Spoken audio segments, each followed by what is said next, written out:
ಮಕ್ಳು ಎಷ್ಟು ಖುಷಿ ಕೊಡ್ತಾರೋ ಅಷ್ಟೇ ಕೋಪನ ಒಂದೊಂದ್ಸಲಿ ತರಿಸ್ತಾರೆ. ಚಂದು ಮನೇಲಿದ್ರೆ ಚಿಕ್ಕ ಪುಟ್ಟದ ಕೆಲ್ಸಕ್ಕೆಲ್ಲ ಹೆಲ್ಪ್ ಮಾಡ್ತಾ ಇರ್ತಾನೆ. ಇವತ್ತು ನಾನು ಪೂಜೆ ಮಾಡ್ಕೋತೀನಿ ಬೇರೆ ಕೆಲ್ಸನ ಮಾಡ್ಕೊಳಮ್ಮ ಅಂತಂದ.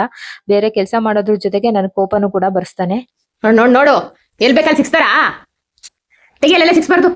ಬಿಟ್ರಪ್ಪ ಹಾ ನೋಡು ಚಿನ್ನು ಅಲ್ಲೆಲ್ಲ ಸಿಕ್ಸ್ತಾರ ಚಿನ್ನು.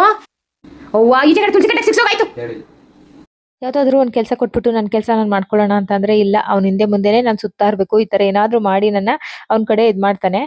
ಇವಾಗ ಪೂಜೆ ಎಲ್ಲ ತುಂಬಾ ಚೆನ್ನಾಗಿ ಮಾಡ್ಕೊಂಡಿದ್ದ. ನಾನು ಕೂಡ ಇದ್ಕವ್ರೆ ಬೇಳೆ ಹಾಕಿ ಪೊಂಗಲ್ ಮಾಡಿ ಚಟ್ನಿ ಮಾಡ್ಕೊಂಡಿದ್ದೆ. ಖಾರ ಪೊಂಗಲ್ಗೆ ಇದ್ಕವ್ರೆ ಬೇಳೆ ಹಾಕಿ ನೋಡಿ ಎಷ್ಟು ಚೆನ್ನಾಗಿರುತ್ತೆ ಟೇಸ್ಟ್ ಅಂತ. ತರಕಾರಿ ಸಾಗು ಕೂಡ ಮಾಡ್ಕೊಂಡಿದ್ದೆ. ಅದ್ರ ರೆಸಿಪಿ ಬೇಕು ಅಂದ್ರೆ ಕಮೆಂಟ್ ಮಾಡಿ, ನಾನು ನಿಮ್ಗೆ ಆ ರೆಸಿಪಿನೂ ಕೂಡ ನಾನು ತಿಳಿಸ್ತೀನಿ. ಈ ತರ ಒಂದು ಇದನ್ನ ಮಾಡಿದ್ದೆ ಅಂದ್ರೆ ಒಗ್ಗರಣೆ ಹಾಕೋಬೇಕಾಗುತ್ತೆ ಲಾಸ್ಟ್ ಅಲ್ಲಿ ನಾವು ಗೋಡಂಬಿ ಮತ್ತೆ ಒಣಮೆಣಸಿನಕಾಯಿ ಕರ್ಬೇವಿನ ಸೊಪ್ಪು ಜೀರಿಗೆ ಎಲ್ಲ ಹಾಕಿ ಅವಾಗಲೇ ತುಂಬಾ ಟೇಸ್ಟಿಯಾಗಿ ಆಗುತ್ತೆ. ತುಪ್ಪದಿಂದ ಹಾಕಿ ಮಾಡಿ ಅಪರೂಪಕ್ಕೆ ಮನೆಯವರು ಹಲಸಿನ ಹಣ್ಣು ಕಟ್ ಮಾಡ್ತೀನಿ ಅಂತ ಅಂದ್ಬಿಟ್ಟು ಮಾಡ್ತಾ ಇದ್ರು. ಇದೇ ಆ ಸಾಗು ತುಂಬಾ ಟೇಸ್ಟಿಯಾಗಿ ಆಗಿತ್ತು.